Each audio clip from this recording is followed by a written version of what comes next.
Welcome to Women Should Know, the podcast and online show that dives into conversations that every woman needs to hear. From career to confidence, relationships, and real-life wisdom, we're keeping it unfiltered, raw, and real. I'm Nicole Hurst. Let's get into it.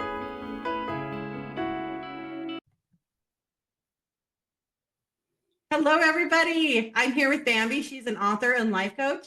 And today we're talking about all things life, but mainly empty nesting. So welcome, Bambi. Welcome. I'm glad you pushed record because just like you said, we were telling some really deep secrets beforehand. Yes. I was like, wait, let's do this on camera. Let's tell your secrets online. I'm like, I will pause that real fast. No, don't want to do that. Okay, go ahead and tell us a little bit about yourself. Oh my goodness. Okay. So my personal side is that I'm a mother of 6 adult children. I have 13 grandchildren. I am a single mom. I haven't been on a date in 15 years, so I'm not looking to that. And I transplanted from Buffalo, New York to the Golden Isles of Brunswick, Georgia, where the Jekyll Island is and St. Simon's Island. And I lost my job in October, so I'm spending this next year redefining myself. I love that. So that's my personal side of me, my redefining myself of me. I am a 2-time published author. One did win an award. I have a 3rd one coming out in June. And I'm a blogger. I'm an influencer, a woman of influence. And I'm somebody that you start redefining yourself or becoming who you are, like in your 40s and into your 50s. Now I'm halfway, I'm 55. And they say that 55 is the year that you redefine, you rediscover. And so I guess I'm 55 and rediscovering again. I love that. And I feel like every decade and a half, that happens again. I didn't say this yet, but so I am a photographer and I've been a photographer for about 12 years, but I started doing boudoir and glamour 10 years ago. And it was the year I turned 30. So it was a really big deal. And then I turned 40 just in June. And I'm like, I've had the idea for this podcast since probably the beginning of last year, but I kept putting it off. But yeah, so I'm I also feel like I'm not redefining myself because I'm still working with clients doing photography, but I want to do more. I want to bring more knowledge and more information. And really this has started because I was I want to do this for my group. There's so many people that come in that have these amazing things they tell me. And I'm I have no idea. So I'm sure the 5,000 people in the group have no idea. So that's how that's why this got started. But the empty nesting, I have my in-laws and they're getting to that point. They're getting to that phase that their kids are adults and they're moving out. My brother's getting to that phase. I actually don't have kids, but I'm around lots of people. I live in Utah. There's lots of babies. There's lots of kids. There's lots of families going through this transition. Utah is a state that I have not gone to. I only have 7 more states that I have not gone. Utah is one of them. Hi, my name is Bambi. Do you want to be my friend? Yes, I do. And when you come, we will go get coffee or something. I would love to do that. Can we? But I want to go in a hot air balloon and along Zion. We the tram, one of the ski resorts would be really fun. I don't know if I could convince myself to do a hot air balloon ride. I have done it before and it is amazing. But I've also, before I turned 50, I also went skydiving. So before I turned 50, my friends said, Bambi, you got to do something different. Just go out and do something. You're going to be 50. And at the time I had read the book on the Mel Robbins book, the 5-second rule. Yes, I've read it. I love her. Okay, continue. Don't let your brain go to 6 seconds because our brain immediately is designed to fear. So you have to retrain your brain to have fun, to enjoy life, to become and to live on the edge. You have to train your brain to do that. Yeah. So my friend said, why don't you get a tattoo? I'm like, I don't need a tattoo. I don't need one of those. And then when I'm old, it's green. And if I put it on my chest, I'm in the nursing home and my chest are way down to my knees. And no. I don't have any tattoos, but everyone's going to have tattoos. All the nursing homes. Right. But I always thought about is my top hat being all the way down to my knees so people wouldn't figure out, they wouldn't be able to figure out what. This is not what it used to be. Exactly. It used to be really pretty. So I decided to go skydiving. And I think If you want to describe life, if somebody asks you, give me the definition of life, I would say go skydiving and you'll know exactly the definition of life. You're cocky when you first start. You're like all excited. You're like, oh, I can do this. And like when we're children and we're going to be better parents than our parents were. We're going to be better at this. We're going to do this. We're going to make more money than our parents. We have all this cockiness. And then you get into this plane, 17,000 feet. And then they're checking to make sure all of the straps and everything are tight. Then something sits on the back of you. A tandem guy is sitting, breathing down your neck. And so you're like full of all of this baggage. They tell you to scoot to the edge. And you're like, you got to scoot to the edge with all this baggage. They don't count because they know you're going to put your hands onto the side. Yeah. And I had to be the first one to do it. My daughter went with me. I made one of them go with me. And they pushed me to the edge first. What the heck are you pushing me to the edge first? But anyhow, so you sit there until you get calm, as calm as you possibly can get. And then they push you out into the plane. I had gum in my mouth, so my gum immediately flew. I vomited, so the vomit went immediately into my face. And your cheeks are like the dog in the window. They're just flapping away. And the guy's saying, isn't this fun? Isn't this fun? And I write words on my hand that said, living no doubt, because I just read the 5-second rule. I'm living with no doubt. And then they tell you, hey, it takes about 7 minutes from the time that they push you out of the plane to the time you land onto the ground. And then they tell you, hey, don't land on your knees. Don't land on your legs. You break your knees, you break your leg. Land on your ass.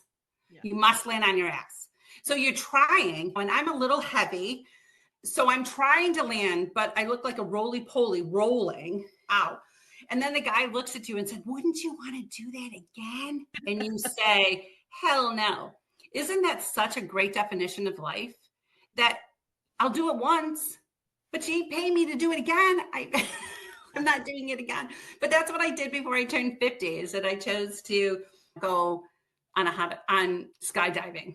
But when I turned 40, I became a nana at 40. And I still had 2 children left at home. But I became a nana. And then 4 years later, the last 2 children decided to leave. They decided to start their lives and left me totally alone, totally broken. My heart was in a million pieces. And I didn't know if I was ever going to get up from that experience of no longer having children in my home. I had been a mom since I was 16 years old. I had a teenage pregnancy, so I was a mom since I was 16. So to have my last twins leave, I thought I was prepared for it. And I think that every mother, we make these jokes. I can't wait. It's like your kids when they go to school. Oh, I can't wait to get rid of my kids. I can't wait till they get to go to school. But then when they go to school, you're alone. And then you're wondering, oh my goodness, I'm alone. What am I going to do? I'm going to sit and eat bonbons and watch soap operas kind of thing. That's what people think we do. Yeah. And so I homeschooled my kids, so I didn't have that experience. I didn't have that. And my kids we were a blended family. I was a single mom for a lot of my years. I was married, and then I got divorced, and then I got married again. And then some of my children moved in with their dad, which was devastating. And then all I had left was my 2 boys. They were my pride and joy. And then they wanted to go in the military at 17. I signed to them to be in the military at 17 because that's what they wanted. I would never do that again. But then I walked home, put them on the bus, and I got home and I fell to the ground. And I don't think I got myself back up for days because it was such a devastation to me. Do you feel you have twins at the end? Do you feel like having both of them go off literally the same time? I feel like that would make it so much harder. You go from having a group of people to being home alone. Absolutely. It was. And my boys were like very fun. People loved having them around. They were pranksters. So kids would come to our house and they'd sit around the table and come up with these pranks. Like one prank they came up with is that my boys got a car at 16. I had bought them a car, but then they had to pay for everything else of the car. So they came up with this prank that there was going to be 4 of them and they were going to go in front. They were going to go in front of a bar and one of them was going to be walking down the street and the other one was going to one of my sons was going to pick up one of the kids and throw them into the trunk and they were going to drive off. So They were sitting at the house planning this. And I miss those kind of things. You miss those. You miss the laughter. You miss walking around the house. All you have is just the 2x4s and the drywall, but you don't have the laughter. You're trying to like pull the laughter out of the paint, pull the life experiences out of the paint, and it's not there. And it was really tough for me because just like I said, I had been a mom since I was 16 years old. Now what am I going to do with my life? How was I going to cope? How could I breathe? How could I breathe? I didn't know how to breathe after that. And my job, what helped me and what was a saving grace for me is that the job that I had, I began to travel. For the next 7.5 years, I traveled for the company that I worked for. And I was able to be places that I would have never dreamed of being able to go to. So it filled that deep void. The other thing is that my twins were the last to go, and plus they were boys, and plus they were identical twins. So they didn't go to college, so they didn't come home so I can do their laundry and so I can cook for them and do these special things. My sons decided to get married at 19. And so now they had a wife that I didn't do their laundry or anything. I didn't do anything. So that was really tough. It wasn't like they went off to college. It was that they built their own lives. But traveling, when my job did that for me, that was a saving grace for me. Yeah. No, I love that. And I do love travel in general. And I feel like it can be so healing. So I feel like during any big transition, like that's for me, was extremely healing. Yeah. What do you think some of the first steps women can take to recover themselves after becoming an empty nester? Allow themselves to grieve and be okay with that. I think that sometimes our world just tells us all the time, oh, just move on. And I think the first thing that you need to do is you need to grieve. It wasn't a physical death, like they died and they went into the grave, but it is a death. Yeah. It is a tearing of apart. And I think that the first thing that women really need to do is you need to grieve it and be okay with grieving it. And don't allow anybody to tell you how long it's going to take you and how long it should take you, or how long it shouldn't take you to grieve. I had 6 children and 16 years old, and now I have nothing. And that's what happens to a lot of women, and especially as a single mom. We don't have somebody to cry on our shoulders that are going to say, it's going to be okay, it's going to be okay. Or so that would be my first thing, is to make sure that they grieve and be okay with their grief process. Do you feel like, so I have one of my best friends, her oldest is getting married and is getting ready to move out and do adult things. Do you feel like every kid that was moving out, did you have that same like grieving process? I don't know how I'm trying to ask. Well, there were some children that I love to pieces, and there's some children that I like. So I hope they don't watch this and know who they are. But that's another thing, is that we're not honest. We're always told, oh, I just love them all the same. Oh, I just different relationships. I get it. No, you don't. There's some that aggravate the daylights out of you, and probably the ones that look and act like you. So I think that it's different for each one. And it depends on how they leave. Some leave abruptly, and then some leave gradually. Some really never do leave. I think that it just depends on the child. It depends on what they left for. Did they leave because they didn't like your rules anymore? Did they leave because they were moving on? Did they leave because there was something else that was coming into their lives? Did they leave because you did something? Maybe you remarried and they didn't like the person that you remarried. It really depends on how they leave and why they leave, on the effects that it has on you. Yeah.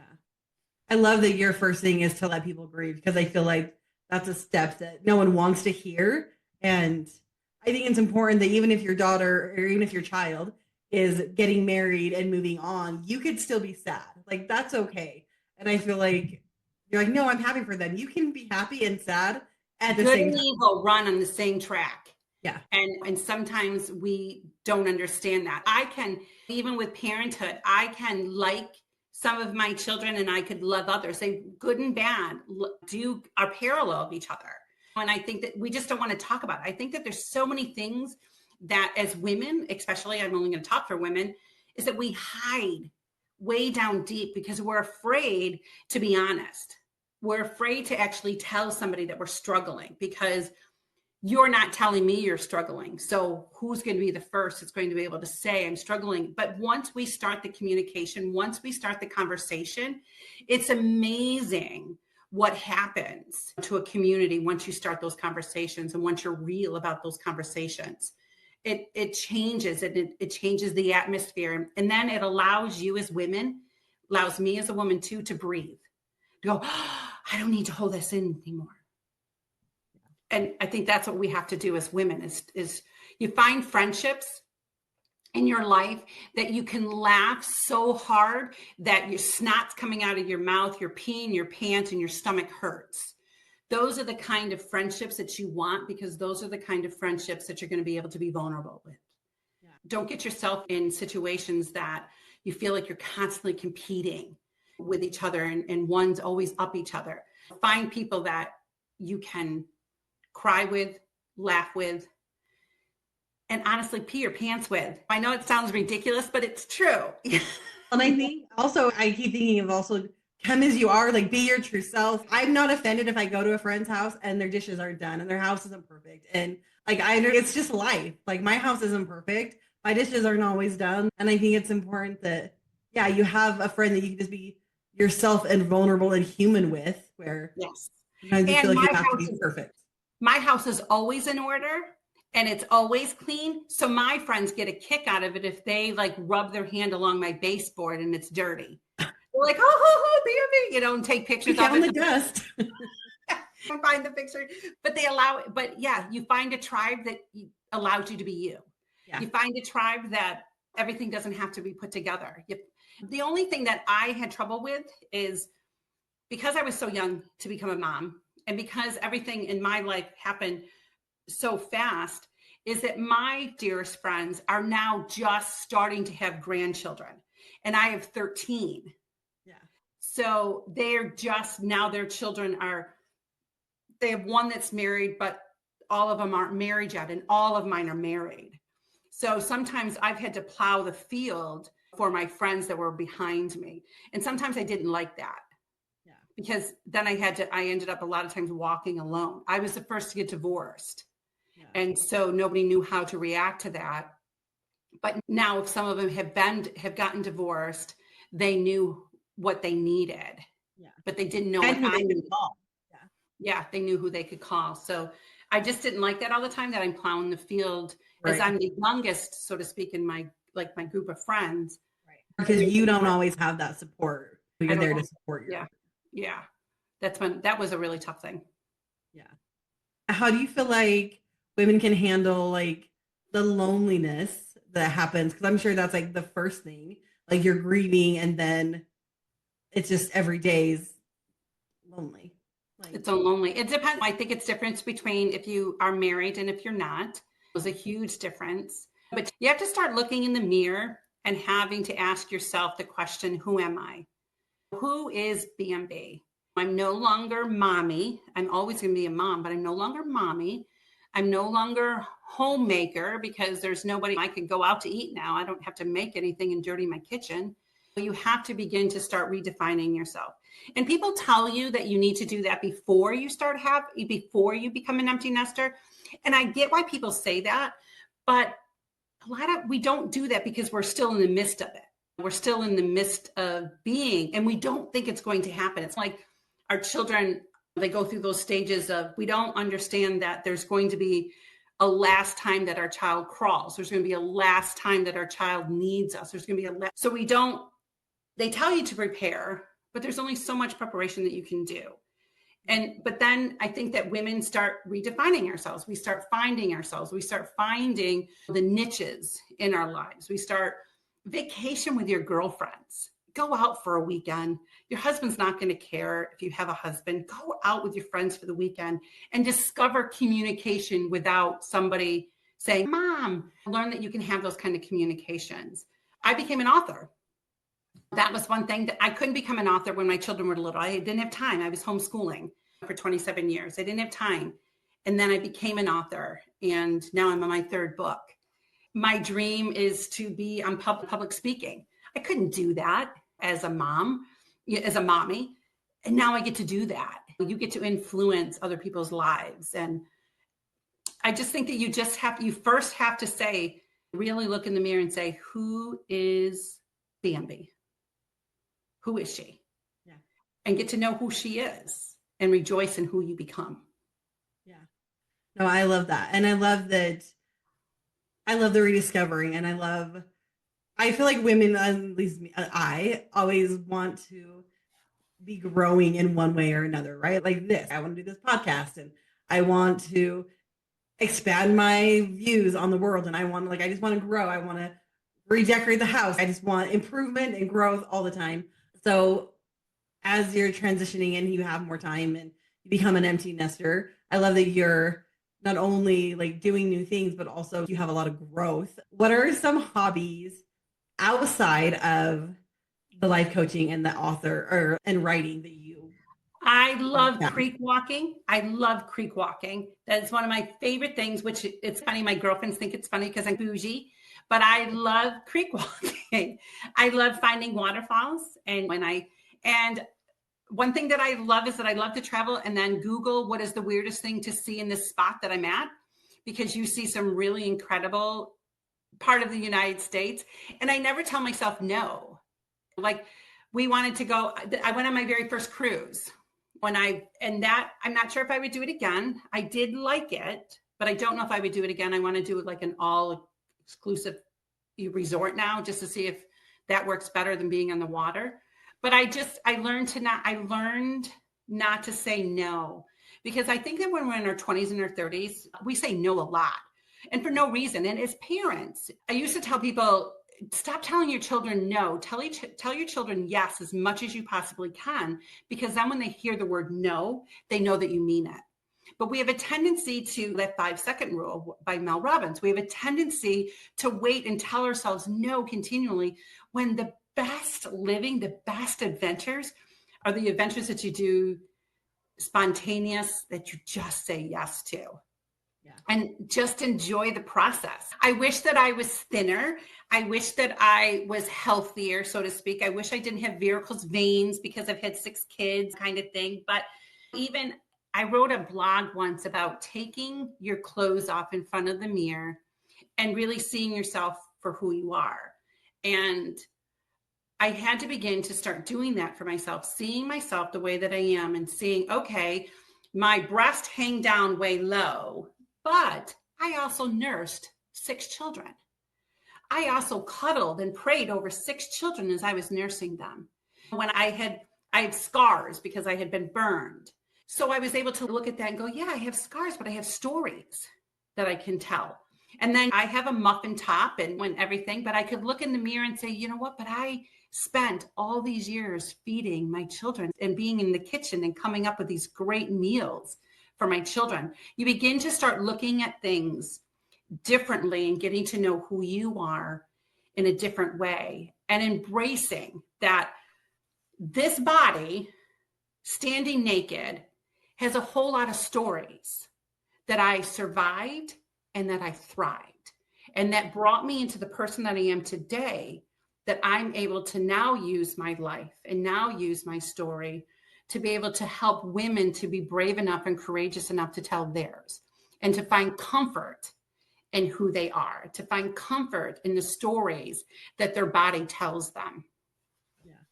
As a more photographer, I do that. And not all of, what was that? Oh, your mic paused for a second, but no, I feel like I do that all the time. Like we take pictures of naked women, and whether they've had babies or not, like every person has a story, every body has a story. You have scars, you have stories, you have whatever it is. But also as someone who's seen probably 1,000 naked bodies, like your body is the least interesting thing about you. I want to know you and your stories and your soul, and it doesn't matter what your boobs look like. But obviously as a woman, it's hard to look in the mirror and have to come to terms with that. But I think it's something, and I think as we get older, I don't want to say we care less, but I think we care what other people think of us. I don't think it's that we care less, we embrace more. Yeah. That's such a better way to look at it, is that we embrace more. We know what it took us to get to here. Yes. I know the journey that I had taken. Now it's going to make me cry. The journey that I've taken for 55 years to get here, to be able to know that I was fitted perfectly for a superhero cape because I survived. I not only survived, but I thrived. And now I have lessons in my life that can help the next generation that's coming up. We can now embrace what we have, embrace the beauty that is from within, and that we are discovering continually about ourselves. Yeah, this body, the shell, it doesn't cover the whole thing. It's like when you think about it, the shell of even the oyster has to go through things, has to go through distress, has to go through hurricanes, has to go through parasites and the sand trying to beat at it. But once you open up that oyster, you see this beautiful pearl that has been formed because of all that. Yeah. So all the goodness is inside. Yes, this is just the shell of the pearl that is inside of me. And the bigger the pearl, the bigger the distress that oyster went through. So I'm telling you, I have a big ass pearl inside of me. And so we can embrace the journey of your life as an oyster, because at the end, you're going to be opened up and you're going to see the beauty that you formed and that was formed within you and that was formed around you and the people that you touched because of what you have been through. Yeah, I agree. I know you mentioned like you say no a lot less, and I'm going to go back to travel for just a second, but I like to travel and I like to travel solo. And I travel with my partner and my mom and friends and whatever, but I love solo travel because nothing else matters but what I want to do or how I'm doing. Absolutely. Isn't it the best thing in the world? Yes. So someone like, don't be wrong, empty nesting is hard, but in some ways I'm like, it sounds brilliant also. I love traveling once you can alone. embrace it, it sounds so good. I love traveling alone. Yeah. Because there's times that I have met people because I've met alone. There was a woman that was eating by herself at a winery that I went through, which is the oldest winery in the United States. It's in New York in the Hudson Valley, called Brotherhood. Mm-hmm. And she was sitting by herself. And I said, hey, do you want some company? I'm by myself too. Do you want some company? And we had such an amazing conversation. The pictures that you take for other people and they take for you. And now I've started taking selfies with their camera. So when they look at their picture, they see me too, kind of thing. And you get to go where you want to go. You get to wear what you want to wear and nobody's saying, what are you wearing that for? You get to go off the beaten path.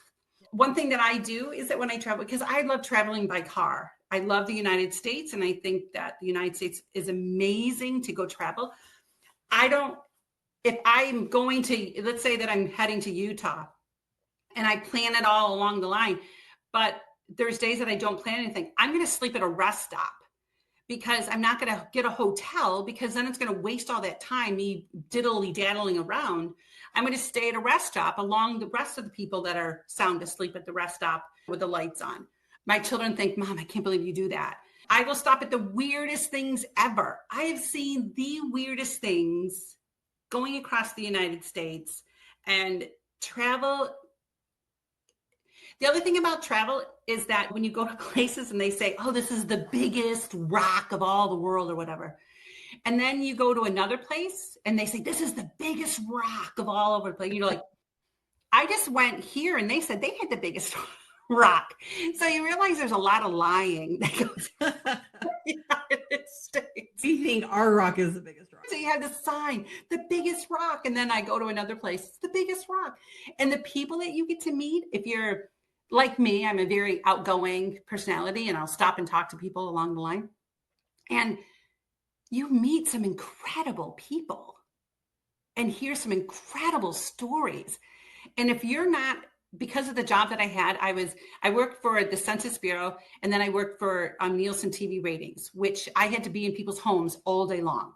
For the last 17 years of my life, I have been in homes, hearing people's stories and traveling all over the place. If that doesn't transform you, I don't know what will. When you get to hear people's stories, the rawness of people's stories, the heartache of people's stories, the sadness of people's stories, and the happiness of people's stories. And if you don't grow some empathy and some love for people, oh my goodness, that's who made me who I am today, are the people that I've had the opportunity to sit at their table and hear their stories. Yeah, I love that. That's beautiful. Oh, sorry, I lost that last piece. Say it again. No, I didn't say anything. I'm waiting for you to ask me the next question. Okay, perfect. Perfect. Okay. I have, what advice would you give someone who feels stuck and doesn't know where to start as far as emptiness? Oh, you're at a crossroads in your life. Years ago, because I homeschooled my kids, so years ago I would teach them something and then we would go on an adventure from teaching. So one year we did the Oregon Trail. So I wanted my children to experience a covered wagon. And so we found this place that you could go on a covered wagon ride for 3 days and 2 nights. And they would travel us by bus to go to the spot where we would get on a wagon. We would take the wagon all day long, and then we would end up in Amish country. And the Amish would feed us, but then we'd have to go through this mud patch. And it was raining the whole entire time that we were there. So this path that the horses were going through, that the wagons were going through and everything was full of mud, dirt, and horse manure. I tell people I stood in that path and I had to make a decision. Am I going to make or break this adventure? Am I going to make or break this vacation that I'm on with my children?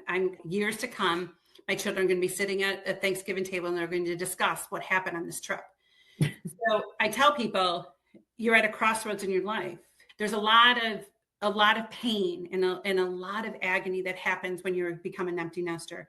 There's a lot of shit that's keeping you stuck, and you have to make a decision. And I had to make a decision that at that very moment, I'm either going to make or break my children's vacation. So I chose at that moment to say, boys, take your shoes and socks off. We're going barefoot. So we went barefoot for the whole weekend and walked in mud, crap, and everything. In the middle of the night, we were in a tent. In the middle of the night, I had to go to the bathroom. All day long, there was a carriage and a horse and carriage of the Amish that were sitting there. And then after that was the dugout, the potties, whatever they're called. And I had to get up in the middle of the night. It's dark because it's Amish country. They don't have electricity. And I step in pure horse crap. So I had to sleep with my feet out of the tent for the whole entire night because there was no water, there was nothing. Yeah. You have to learn to improvise. You have to learn to laugh. You have to learn to take the experiences and the crossroads that you're in and make them fun. You can be a downer only for so long and then people don't want to listen to it anymore. Yeah. You can go through some trauma and only so long will people want to hear your story. It's like somebody's going through a death, but after a while, the people around you are leaving and you're stuck. So what are you going to do? And so I tell people you're in a crossroads and you're in a pile of crap. You have to make a choice. You're going to keep your shoes on and continue to complain about it, or you can take your shoes and socks off, walk inside of the crap and have the best pedicure you'll ever have in your whole entire life. So that would be my advice. Pick the crossroads, laugh it through it, fall down, get back up, and go out there and take care of your shit. Also, this wasn't part of the question, but I feel like that is a story that your kids probably will remember the rest of their life. They do. They sit around. I feel like that is going to be a conversation at the Thanksgiving table. And I've been on 160 podcasts and I share it every once in a while because it's such a great story. So we went through that just because God knew years later that I was going to have to be that I was a storyteller. You're going to need stories. I'm going to need stories.